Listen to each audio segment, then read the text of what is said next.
কাকা রে কাল একটা বাইক কিনলাম, হেভি বাইক, গিয়ে দেখে আসবে। খুব ভালো। আর একটা ভাবছি আইফোন নেবো। ঠিক আছে, নতুন বাইক হলো, ওটা আইফোন নিলে মানায়? তা ঠিক।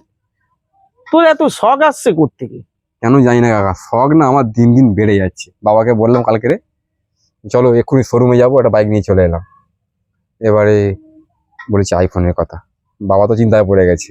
ঠিক আছে, কিছু করার নেই, দিতে হবে আমাকে। তা ভালো, কিন্তু বলছিলাম ভাই সব ঠিক আছে, এই যে বলছিস শখ বেড়ে যাচ্ছে না, হ্যাঁ। এই শখ আমি কমিয়ে দিতে পারি।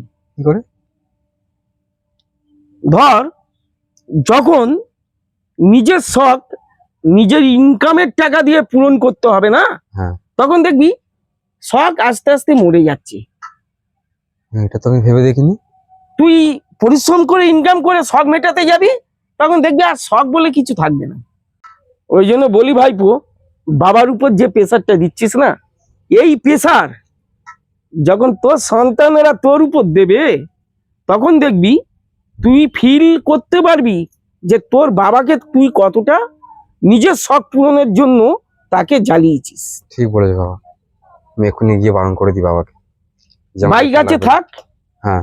এই কিস্তি গুনতে গুনতে ও মানুষের মাথা খারাপ হয়ে যাবে। আর আইফোন নিস না। ঠিক ঠিক ঠিক বলেছো, তুমি ঠিক বুদ্ধি দিয়েছো।